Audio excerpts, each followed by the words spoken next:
Estimado oyente, le agradezco una vez más su presencia que me acompaña por medio de esta transmisión y le doy la más cordial bienvenida a poder estudiar juntos de la palabra de nuestro Dios.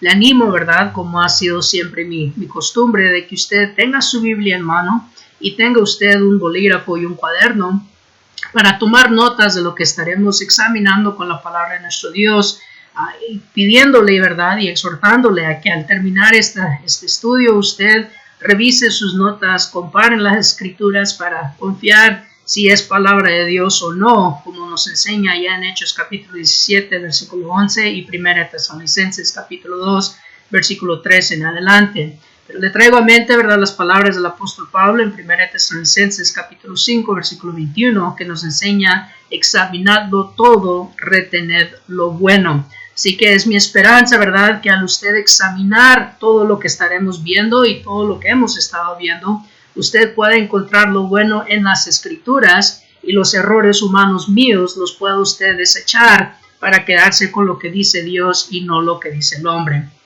Le agradezco una vez más. Vamos a ir a Dios en una oración y daremos comienzo a nuestro estudio de esta hora. Le pido que me acompañe ahora. Bendito y buen Dios que mora en la eternidad, grande y glorioso sea su nombre por los siglos de los siglos, eterno Rey.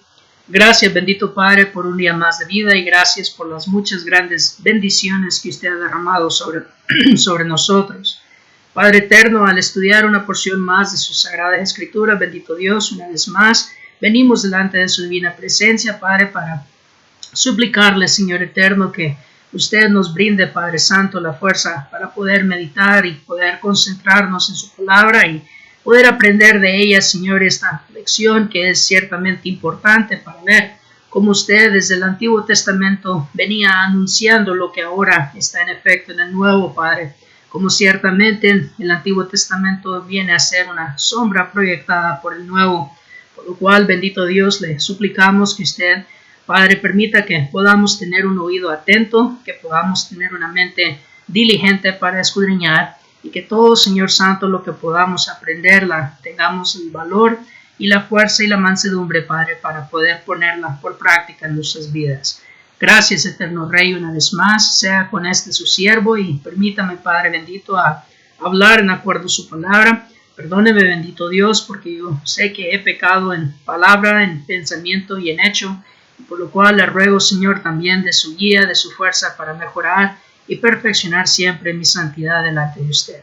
Perdónenos, bendito Dios, una vez más, pero gracias le damos por su misericordia y se lo agradecemos, bendito Dios, no porque seamos honrosos, sino que lo hacemos en el precioso nombre de su Hijo Cristo Jesús. Amén. La Biblia, hermanos y amigo que me escucha, está compuesta, ¿verdad?, del Antiguo y del Nuevo Testamento. Y como hemos dicho en nuestra oración, debemos de recordar que el Antiguo Testamento es la sombra del Nuevo Testamento. Hebreos capítulo 10, versículos 1 en adelante nos enseña esto. Nos dice, ¿verdad?, que la ley era la sombra de los bienes venideros. Sabemos y entendemos, ¿verdad?, de que muchas lecciones que encontramos nosotros dentro del Antiguo Testamento vienen a proyectar, ¿verdad?, su cumplimiento en el Nuevo Testamento. Estos actos se le llaman sombras. Como podemos entender, ¿verdad?, la palabra sombra se viene a ser, ¿verdad?, un hoyo en la luz que se viene a producir por algo corporal o algo de materia. Cuando nosotros hablamos de que el Antiguo Testamento es la sombra, entonces la sombra es nada más un reflejo o una idea de lo que está siendo proyectado, lo que es corporal o lo que es lo material. Por lo cual el Nuevo Testamento es lo que proyectaba esa sombra. El Nuevo Testamento es lo que estaba siendo anunciado por medio de esas sombras. Un tema, hermanos, muy importante y amigo que me escucha, muy importante de esto, ¿verdad?, es lo que estaremos viendo nosotros en este día, porque hemos titulado nuestro tema Vida desde las aguas de la muerte. Y si va conmigo ahí a Éxodo capítulo 2, versículo 1 al 10, estaremos viendo nosotros cómo este evento que vamos a leer es una sombra de una enseñanza muy vital cuando viene el cristianismo. Dice la palabra de Dios: un varón de la familia de Leví fue y tomó por mujer a una hija de Leví, la que concibió y dio a luz un hijo. y viéndole que era hermoso, le tuvo escondido 3 meses. Pero no pudiendo ocultarle más tiempo, tomó una arquilla de juncos y la calafateó con asfalto y brea y colocó en ella al niño y lo puso en un cabizal a la orilla del río. Y una hermana suya se puso a lo lejos para ver lo que le acontecería. Y la hija de Faraón descendió a lavarse el río y paseándose sus doncellas por la ribera del río, vio ella la arquilla en el carrizal y envió una criada suya que la tomase. Y cuando la abrió, vio al niño y aquí el niño lloraba. Y teniendo compasión de él, dijo: de los niños de los hebreos es este. Entonces su hermana dijo a la hija de Faraón: ¿iré a llamarte una nodriza de las hebreas para que te críe este niño? Y la hija de Faraón respondió: ve. Entonces fue la doncella y llamó a la madre del niño, a la cual dijo la hija de Faraón: lleva a este niño y críamelo y yo te lo pagaré. Y la mujer tomó al niño y lo crió. Cuando el niño creció, ella lo trajo a la hija de Faraón, la cual lo prohijó y le puso por nombre Moisés, diciendo: porque desde las aguas lo saqué. Increíble historia, ¿verdad? Muchas veces cuando hablamos de esta historia nos enfocamos en los detalles de los eventos que tomaron lugar. Nuestros niños en las escuelas dominicales, ¿verdad? Muchas veces los ponemos a dibujar lo que hoy en día también se le llama la cuna de Moisés, ¿verdad? Para que ellos tengan siempre en memoria y puedan ellos visualizar este evento. Pero la realidad es de que cuando nosotros profundizamos un poco más en esta historia, cuando venimos a meditar un poco más hacia su enseñanza, podemos ver de que aquí nuestro Dios está haciendo un anuncio muy vital para nuestra vida espiritual. Hay muchas denominaciones y sectarismos afuera de que vienen a siempre a querer rechazar o negar la validez o lo esencial del bautismo. Muchas veces vemos que hay algunos que dicen que el bautismo no es necesario para la salvación, de que el bautismo solo era una forma de ser o representar su membresía a cierta congregación local. Sin embargo, las escrituras no enseñan esto, porque lo que vamos a mirar en estos minutos que hemos establecidos es cómo este evento de Moisés está haciendo una sombra, es decir, está anunciando el bautismo que es necesario para nosotros ser salvados. He aquí por qué le hemos puesto el título Vida desde las aguas de la muerte. Y lo que vamos a ver, ¿verdad? Lo que estaremos nosotros estudiando es la sombra proyectada en Moisés. Es necesario hacer esa aclaración, porque Moisés no es el que está proyectando la sombra, sino que en su nacimiento, en esta historia que hemos leído de cómo él vino a ser Moisés, es él la sombra.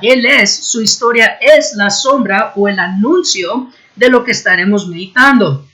Y mire cómo esto comienza, porque lo primero que podemos observar es de que Moisés estaba condenado a morir. Si va usted ahí conmigo al capítulo 1, unos versículos atrás, en el versículo 22, nótese que dice: entonces Faraón mandó a todo su pueblo diciendo: echad al río a todo hijo que nazca y a toda hija preservad la vida. Moisés no había ni aún nacido y él ya estaba condenado a muerte. Debemos de notar los siguientes detalles. Moisés estaba condenado a muerte por un miedo de un faraón. Él estaba condenado a muerte por el pecado de otro, por una mala decisión y una decisión inicua de otro hombre, por lo cual este hombre no había ni nacido y él ya estaba condenado a morir. Lo mismo es cierto con toda la humanidad. Vaya conmigo ahora ahí a 1 Corintios capítulo 15 y mira lo que dice la Biblia ahí. Primera carta a los Corintios capítulo 15, versículos 20 al 22. Dice la palabra de nuestro Dios: mas ahora Cristo ha resucitado de los muertos, primicias de los que durmieron es hecho. Porque por cuanto la muerte entró por un hombre, también por un hombre la resurrección de los muertos.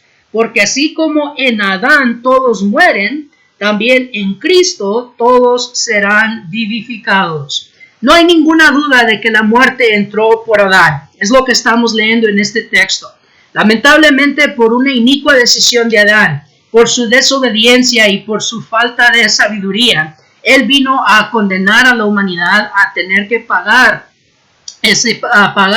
¿verdad?, ese pecado. Miramos allá en Hebreos capítulo 9, versículo 27, de que nuestro Señor Jesucristo también, siendo un ser humano, tuvo que Él probar de la muerte. Recordemos que en ese texto dice, ¿verdad?, de que está establecido que todo ser humano, que todo hombre, muera una sola vez. Claro, estoy parafraseando, pero el punto es que desde el momento que somos concebidos, desde el momento que entramos en el vientre de nuestra madre, ya estamos condenados a morir. Ya está establecido de que nuestra vida va a tener una fecha de expiración. Bueno, lo mismo es cierto con Moisés. Miramos cómo la necesidad del bautismo inmediatamente empieza a ser su presencia, sentirse. Porque Moisés no había ni aún nacido y él ya estaba condenado a morir. ¿Por qué? Por una mala decisión de otro hombre. Porque aquel hombre temía de que dentro de ellos se iba a levantar alguien poderoso que iba a hacer que el reino egipcio cayera abajo. No olvidemos que el capítulo 1 nos dice, o nos advierte, mejor dicho, de que en esos tiempos se levantó Faraón que no conoció a José. Entonces, lo mismo es cierto acá. No podemos ignorar el paralelo, ¿verdad?, de nuestro Señor Jesucristo cuando Él también nació. Que Herodes, cuando fue informado por aquellos magos, no sabemos cuántos eran, vino él también a dar una orden similar, porque él también temía de que este rey de los judíos iba a quitarle su lugar, y era una amenaza a su decisión, por lo cual él también hace la misma decisión de condenar a estos niños inocentes a muerte, porque él no quería perder su puesto de honor.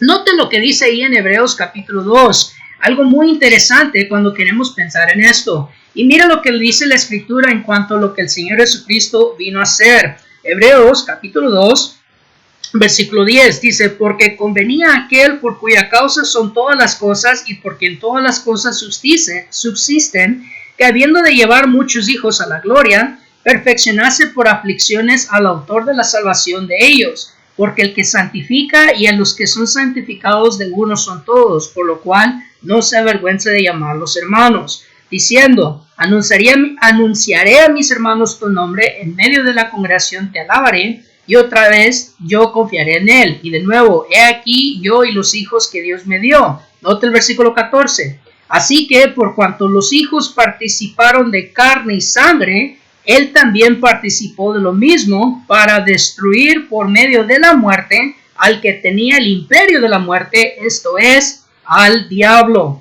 y librar a todos los que por el temor de la muerte estaban durante toda la vida sujetos a servidumbre. Entonces miramos, hermanos, ¿verdad?, que Moisés, al nacer en ese tipo de ambiente, ¿no?, Moisés al nacer en una generación perversa, él, ¿verdad?, se miraba en necesidad de ser rescatado. ¿Por qué? Porque por la mala decisión, por la impía decisión de otro hombre que trajo la muerte, así como la decisión de Adán nos trajo la muerte a todos, entonces vino la necesidad de tener que poner a este hombre o meterlo en las aguas. Dice capítulo 1, versículo 3, que su madre decidió, ¿verdad?, ponerlo en el río. Nótese ahora lo que dice la Biblia ahí en Hechos capítulo 8. Hechos capítulo 8, versículos 31 al 38. Hechos capítulo 8, versículos 31 al 38. Él dijo: ¿y cómo podré si alguno no me enseñare? Y rogó a Felipe que subiese y se sentara con él. El pasaje de la Escritura que leía era este: como oveja a la muerte fue llevado, y como cordero mudo delante del que lo trasquila, así no abrió su boca. En su humillación no se le hizo justicia. Mas su generación, ¿quién la contará? Porque fue quitada de la tierra su vida. Respondiendo el eunuco dijo a Felipe: te ruego que me digas, ¿de quién dice el profeta esto? ¿De sí mismo o de algún otro? Entonces Felipe, abriendo su boca y comenzando desde esta escritura, le anunció el evangelio de Jesús. Y yendo por el camino, llegaron a cierta agua, y dijo el eunuco: aquí hay agua, ¿qué impide que yo sea bautizado? Felipe dijo: si crees de todo corazón, bien puedes. Y respondiendo dijo: creo que Jesucristo es el Hijo de Dios. Y mandó parar el carro, y descendieron ambos al agua, Felipe y el eunuco, y le bautizó. Nótese, ¿verdad?, de que lo que la Biblia nos enseña ahí, nos demuestra, es de que Jocabed, la madre de Moisés, tuvo fe. Es más, si usted me acompaña a Hebreos capítulo 11, usted va a ver cómo ella demuestra su fe al poner su hijo en el río queriendo rescatarle. Vaya ahí conmigo a Hebreos capítulo 11 y mire lo que la escritura dice en el versículo 23. Dice, por la fe, Moisés cuando nació fue escondido por sus padres por 3 meses porque le vieron niño hermoso. Noten, y no temieron el decreto del rey. Observen, no temieron el decreto del rey. Cuando nosotros observamos de que los padres de Moisés, su madre Jocabed, fue la que lo puso en el río, debemos de mirar cómo esto trabaja. Porque lo que a ella la llevó a tomar esa decisión fue la fe. Claro está que había muchos peligros en esas aguas de muerte. Por ejemplo, en el río Nilo sabemos que una de las cosas que hace ese río tan peligroso es de que está infestado de cocodrilos. Sabemos, ¿verdad?, de que no solamente esos animales, pero hay otros animales igual o semejante peligrosos. El agua misma, la inestabilidad del río por su corriente fuerte. El río Nilo, ¿verdad?, es famoso porque durante ciertas temporadas se puede levantar y viene a ser muy profundo. En fin, habían muchos peligros, aparte de la amenaza del faraón que quería ya, ¿verdad?, que todos los niños varones lo mataran. Igualmente, algún otro egipcio pudo haber encontrado al niño. Algún soldado egipcio lo pudo haber encontrado y no la hija de faraón. La cosa es, hermanos, es de que usted y yo venimos a ver lo que es la fe. Porque por la fe, los padres de él entraron, ¿verdad?, al niño en las aguas, lo metieron en las aguas. Fue un riesgo calculado, como se dice. Lo mismo es cierto cuando viene el bautismo. El bautismo no es un bautismo si una persona simplemente se mete al agua y se sumerge sin entender lo que se está comprometiendo. Ahí porque miramos el ejemplo del etíope eunuco. Nótese que el versículo 31 comienza el etíope diciendo que él no entendía lo que leía. Él estaba leyendo acerca de lo que Cristo iba a hacer, mas sin embargo él pensaba que el profeta Isaías hablaba de sí mismo. Miramos luego de que él lee, ¿verdad?, y hace su pregunta, que la escritura nos dice aquí, de que Felipe, abriendo su boca, le enseñó el evangelio. Le explicó lo que era la muerte, sepultura y resurrección de Cristo, ya que eso es el evangelio. 1 Corintios capítulo 15, versículos 1 al 4 nos enseña esto.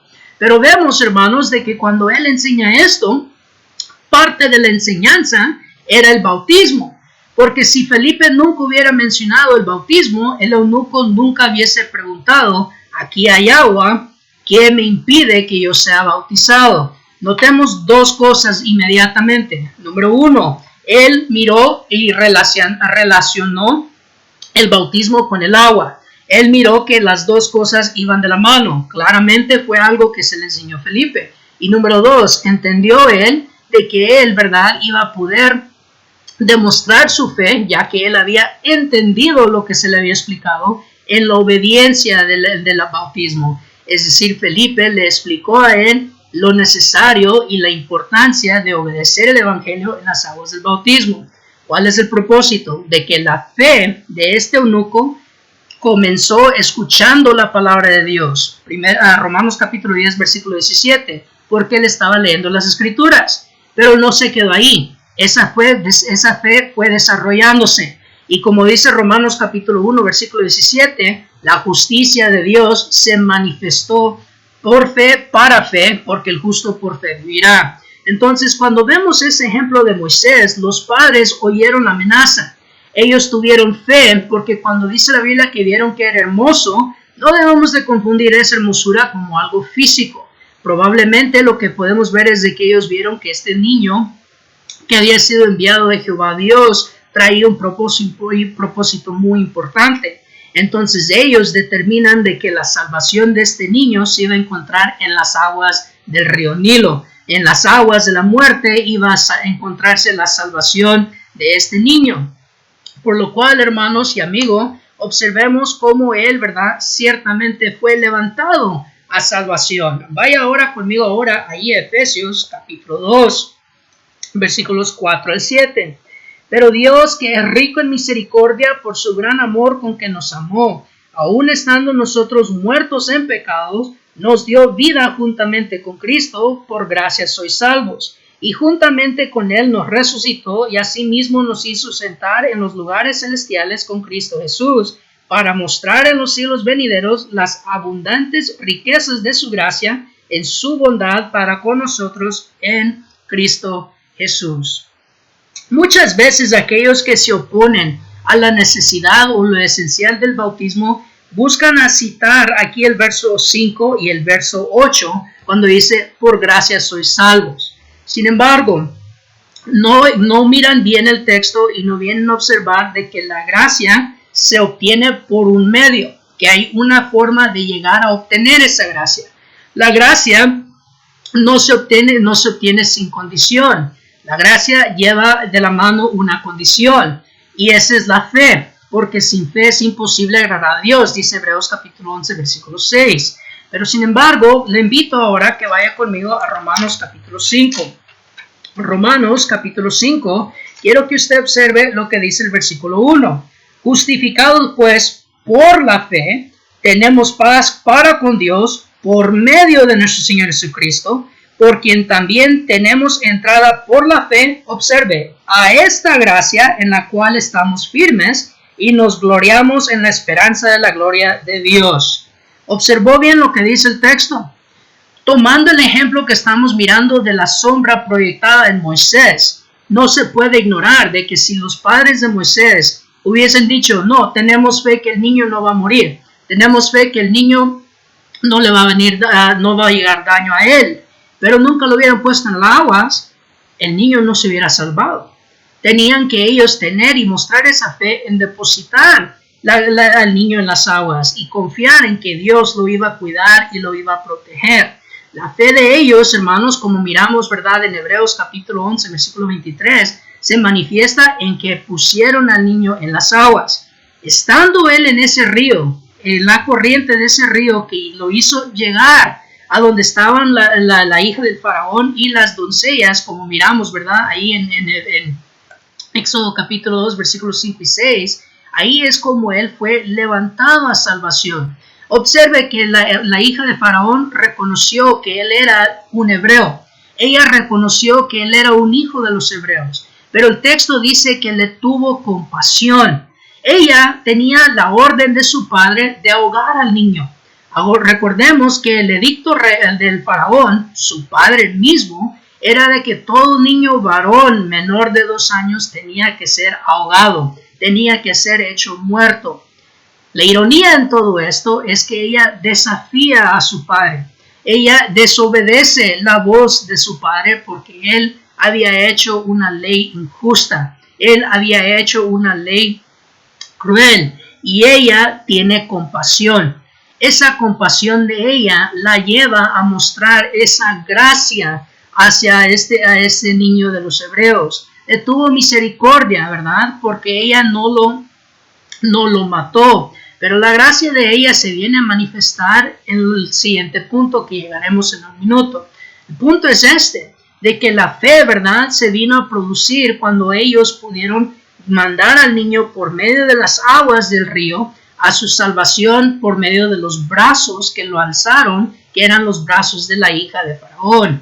Bueno, aquí estamos viendo nosotros una sombra misma, porque en las aguas del bautismo, los brazos del Hijo del Gran Rey, que es Cristo Jesús, nos levanta a la salvación. Y ahí en Efesios capítulo 2, versículos 4 al 7, como hemos leído, miramos que Dios, que es rico en misericordia, Él abunda en las riquezas de su misericordia. Incluso dice el Salmo que la misericordia de Dios es de eternidad a eternidad, es infinita. Entonces, cuando nosotros observamos eso, ¿verdad?, Dios quiere que nosotros confiemos en Él y que vayamos hacia Él para dejar que Él nos levante, para dejar de que Él nos levante de la muerte.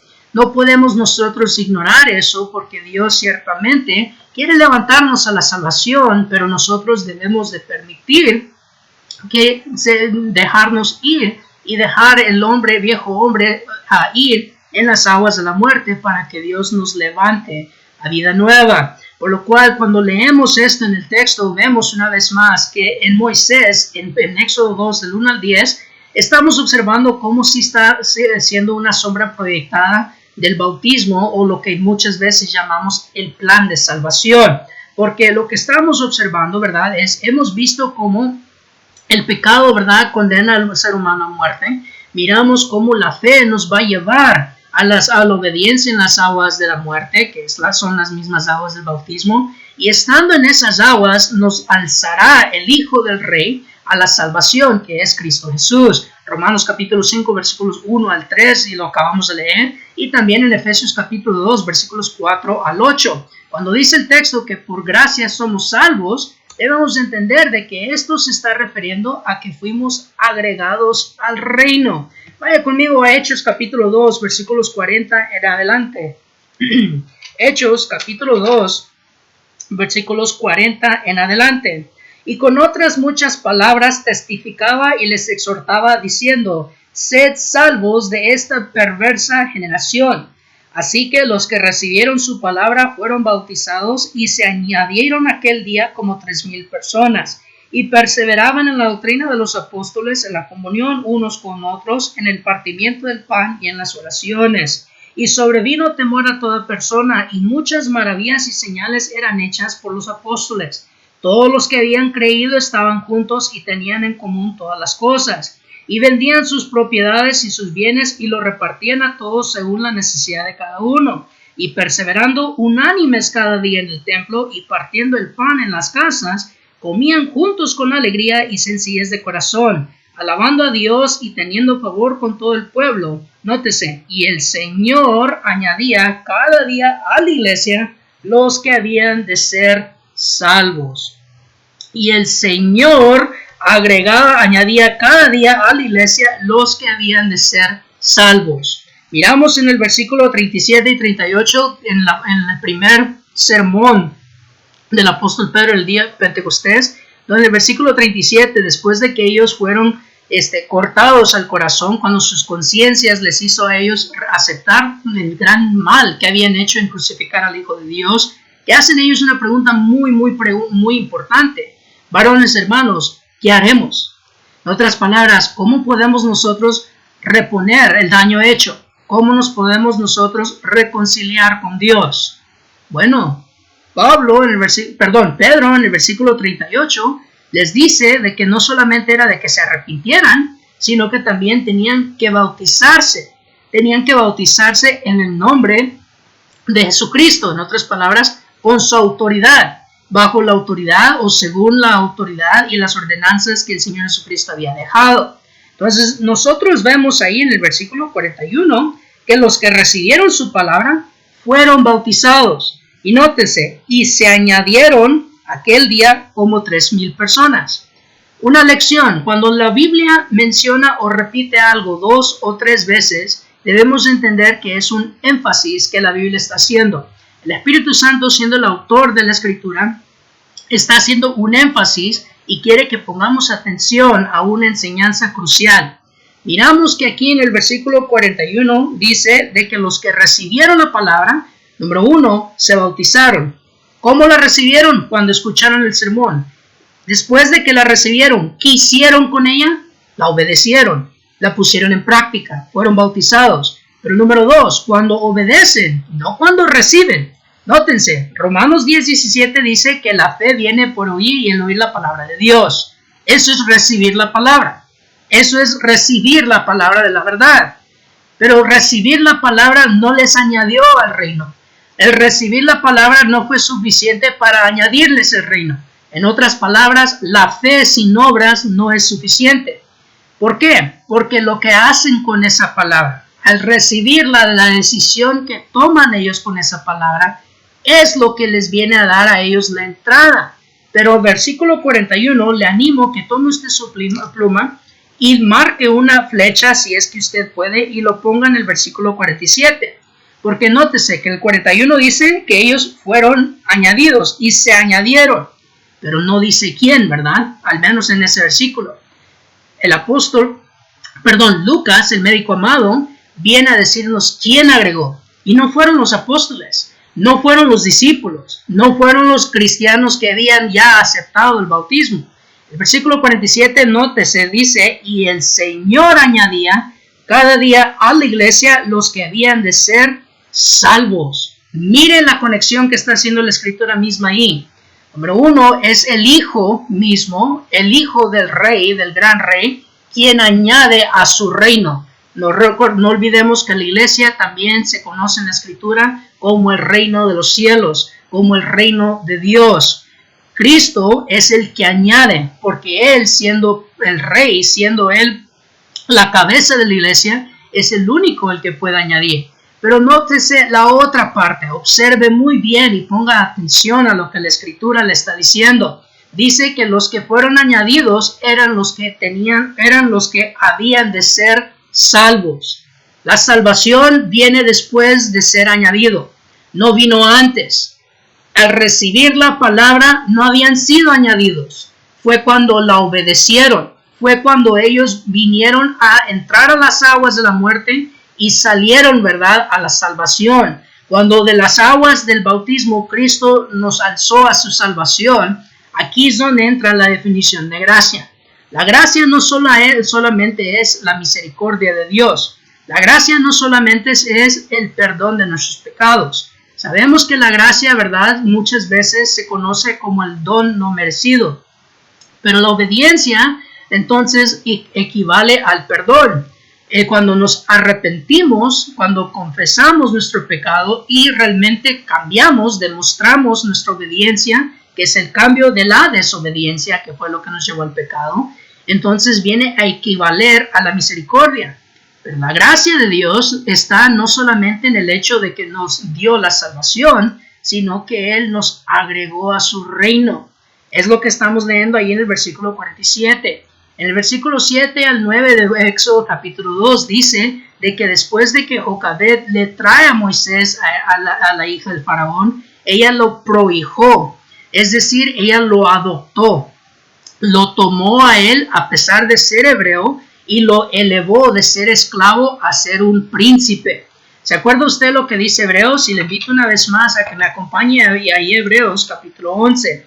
Mira lo que dice la escritura para usted tener una idea de quién era Moisés antes de que él decidiera aceptar, ¿verdad?, lo que Dios le había ordenado. Hebreos capítulo 11, versículo 24. Por la fe Moisés, hecho ya grande, rehusó llamarse hijo de la hija de Faraón. Observe, hecho ya grande, rehusó llamarse hijo de la hija de Faraón. En otras palabras, Moisés era un príncipe. Moisés era realeza. Ahí es donde entra la gracia de nuestro Dios. Ahí es como sabemos que la sombra proyectada en Moisés es esa. Cuando Moisés fue puesto en las aguas de la muerte, en las aguas del río Nilo, Moisés fue puesto como un hijo de los hebreos. Eso, en otras palabras, significa como un hijo de los esclavos. El capítulo 1 de Éxodo nos enseña que ellos ya habían sido esclavizados para este punto. Ellos ya habían sido subyugados por el faraón que no conocía a José. Por lo cual Moisés entró a las aguas como un esclavo. Entró en las aguas perteneciendo a una gente esclavizada. Pero cuando lo recogió la hija de Faraón, cuando lo alzó de las aguas de la muerte, ella lo adoptó y salió de las aguas como un hijo del rey, como un nieto, mejor dicho, del faraón. Observe cómo la Biblia nos enseña ahí y ciertamente nos está dando un anuncio a lo que ahora en día pasa. Le invito a que vaya conmigo al libro del Apocalipsis, capítulo 1. Mire lo que la Biblia nos dice ahí. Apocalipsis, capítulo 1, versículo 4 en adelante. Juan a las 7 iglesias que están en Asia.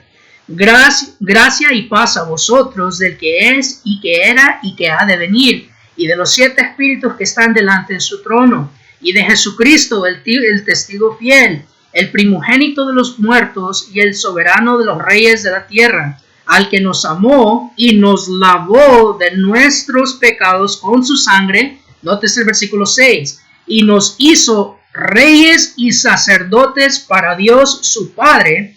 A Él sea gloria e imperio por los siglos de los siglos. Amén. nos lavó, la misericordia, pero nos hizo reyes y sacerdotes, su gracia. La gracia de Dios se manifiesta en que nos eleva de ser esclavos del pecado a ser reyes y sacerdotes del cielo, del reino eterno, según el orden de Melquisedec. Es lo que nos enseña allá en Hebreos capítulo 7. Cristo fue hecho sumo sacerdote según el orden de Melquisedec, por lo cual nosotros somos entonces un real sacerdocio. 1 Pedro capítulo 2, desde el versículo 7 hasta el versículo 9. Entonces miramos cómo la gracia de Dios, ¿verdad? Sí, vamos a ser salvos, pero la salvación no fue lo único que hizo Dios, sino que también nos elevó porque nos adoptó, nos hizo hijos y fuimos agregados al reino, pero finalmente nos alzó a una vida nueva. Es lo que estamos diciendo en el versículo 10. Dice la Biblia de que Moisés fue prohijado, es decir, fue adoptado por la hija del faraón. Ella lo vino a agregar a él y vino él a ser ahora un hombre que ya no era esclavo. Él ahora era un hombre que pertenecía al reino egipcio. Él ahora era realeza, él era un príncipe de Egipto. Pero debemos de observar cómo dice y cómo esto se viene a reflejar o cómo viene a ser sombra de lo que el bautismo viene a ser. Romanos capítulo 6, versículos 1 en adelante. ¿Qué pues diremos? ¿Perseveraremos en el pecado para que la gracia abunde? En ninguna manera. Porque los que hemos muerto al pecado, ¿cómo viviremos aún en él? ¿O no sabéis que todos los que hemos sido bautizados en Cristo Jesús, hemos sido bautizados en su muerte? Porque somos sepultados juntamente con él para muerte por el bautismo, a fin de que como Cristo resucitó de los muertos por la gloria del Padre, así también nosotros andemos en vida nueva. Porque si fuimos, andemos en vida nueva. Bueno, leamos el versículo 5. Porque si fuimos plantados juntamente con él en la semejanza de su muerte, así también lo seremos en la de su resurrección. Moisés entró a las aguas del río como un esclavo. Salió al otro lado del río como un hijo adoptado, como un príncipe de Egipto. Entró a la muerte y salió a la vida. No olvidemos que lo que motivó a los padres de Moisés ponerlo en las orillas del agua fue la fe de que él podía ser salvo por medio de esas aguas. La razón por qué esto fue necesario era porque Moisés era ya un hombre muerto. Era un hombre muerto por una decisión necia y cruel de parte del rey de Egipto en ese entonces. Así que él entró a las aguas por la muerte, pero salió de ellas por la vida. La hija de Faraón, demostrando compasión, lo levantó de la muerte y salió él y fue y anduvo Moisés literalmente en una vida nueva. Porque cuando leemos nosotros en Hebreos 11:24, le animo que lea el 25, dice que él entonces dejó, después de rehusar ser llamado hijo de la hija de Faraón, vino a él a escoger ser maltratado con su pueblo. Regresó él a ser un esclavo, optó por volver a estar y sufrir juntamente con sus hermanos la esclavitud. Pero él lo hizo por la fe, porque él sabía que Dios les iba a liberar de esa mano cruel. Mientras nosotros seguimos en este mundo, cuando nosotros optamos bautizarnos, cuando aceptamos el Evangelio y obedecemos el Evangelio en el bautismo, es una vida difícil. Es una vida donde usted y yo venimos a escoger a ser maltratados con nuestros hermanos. 1 Pedro capítulo 4 nos enseña esto. Es más, le invito a que vaya conmigo, porque cuando leemos de que vamos a entrar a una vida nueva, debemos entender de que la vida nueva significa que ahora nuestra conciencia está limpia. 1 Pedro capítulo 3, versículos 18 al 22. Pero debemos entender algo más, y quiero que vaya conmigo al versículo 12 del capítulo 4 de 1 Pedro. 1 Pedro capítulo 4, versículo 12. Amados, no os sorprendáis del fuego de prueba que os ha sobrevenido como si alguna cosa extraña os aconteciese, sino gozaos por cuanto sois participantes de los padecimientos de Cristo, para que también en la revelación de su gloria os gocéis con gran alegría. Si sois vituperados por el nombre de Cristo, sois bienaventurados, porque el glorioso Espíritu de Dios reposa sobre vosotros. Ciertamente de parte de ellos Él es blasfemado, pero por vosotros es glorificado. ¿Se fijó? ¿No fue lo mismo que hizo Moisés? Escogió Él los padecimientos de Cristo. Escogió Él dejar la vida de lujo como un egipcio para tomar la vida de padecimiento como un esclavo hebreo. Pero en el final, cuando Jehová Dios los libera, cuando Jehová Dios les lleva al otro lado del río, del mar rojo, miramos que fueron ellos gozados. Es más, Éxodo 15 es lo que nos demuestra, es una canción de victoria, es un salmo de victoria escrito por Moisés y Miriam cuando derrotan, ¿verdad? O mejor dicho, cuando Jehová Dios derrota al faraón y a su ejército que quiso cruzar el mar rojo sin haber sido autorizado o permitido por Dios. Nótese que eso también viene a representar el bautismo, porque a un lado del mar rojo eran esclavos y cuando cruzaron el agua, acuérdese que el mar rojo fue abierto en dos, por lo cual cruzaron por las profundidades del agua, salieron al otro lado del mar rojo hombres libres. Entraron como hombres esclavos y salieron a una nueva vida, a una vida de libertad. Pero no significa de que porque ahora somos libres, porque la verdad nos ha hecho libres, va a ser una vida sin sufrimiento. No, al contrario. Cuando decidimos a ir a guerra con nuestra propia carne, Gálatas capítulo 5, versículo 21 en adelante, nosotros entonces estamos escogiendo a padecer como Cristo padeció. Estamos escogiendo, ¿verdad?, como dijo el apóstol Pablo en la primera carta a los Corintios capítulo 9, a bofetear nuestro cuerpo, a disciplinarnos, mejor dicho, a vivir una vida de moralidad, donde nosotros tenemos que subyugar los deseos de la carne, donde nosotros tenemos que resistir la tentación, como dice Santiago capítulo 1, versículos 12 en adelante. Pero es una vida de padecimiento. Escogemos padecer, no somos obligados, escogemos padecer por la fe. Ese es el punto de Hebreos 11, 24 y 25. Por la fe Moisés escogió padecer. ¿Cuál era la fe de Moisés? De que él iba a padecer momentáneamente para poder gozar eternamente. La mamá y el papá de Moisés, Jocabed, ella sufrió cuando puso su hijo en ese río. ¿Qué madre no le va a doler tener que soltar a su hijo tan pequeño, tan tierno? ¿Qué madre no va a sufrir al tener que soltar su criatura? Especialmente si mira que es hermoso, como dice la Escritura. Pero se gozó cuando ella lo pudo criar, aunque era como nodriza. Se gozó cuando su hijo los liberó del yugo de esclavitud egipcia.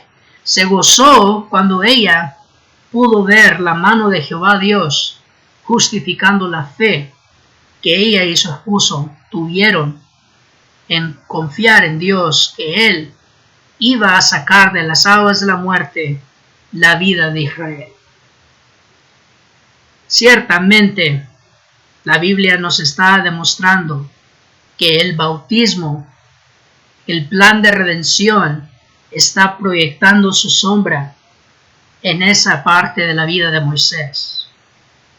Ahora yo le animo a usted que usted piense y analice, que usted escudriñe lo que usted y yo hemos visto y medite si es realmente esencial el bautismo o no, de acuerdo a lo que hemos estudiado.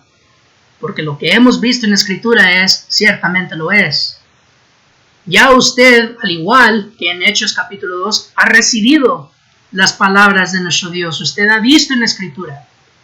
Pero recuerde, ahora usted tiene una decisión, ahora usted tiene una responsabilidad. O la acepta o la rechaza. Pero hay una cosa que usted tiene que recordar. Cualquiera la decisión que usted tome, hay consecuencias. Si usted lo obedece, será bendito y agregado al reino de Dios por el Hijo de Dios. Hechos capítulo 2, versículo 27. Pero si usted la rechaza y decide no obedecer, le traigo ahora su atención a nuestro último versículo de este estudio. Capítulo 4 de 1 de Pedro, versículo 17. Porque es tiempo de que el juicio comience por la casa de Dios. Y si primero comienza por nosotros, ¿cuál será el fin de aquellos que no obedecen al Evangelio de Dios?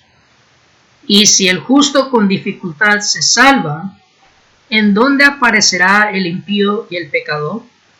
De modo que los que padecen según la voluntad de Dios, encomienden sus almas al fiel Creador y hagan el bien.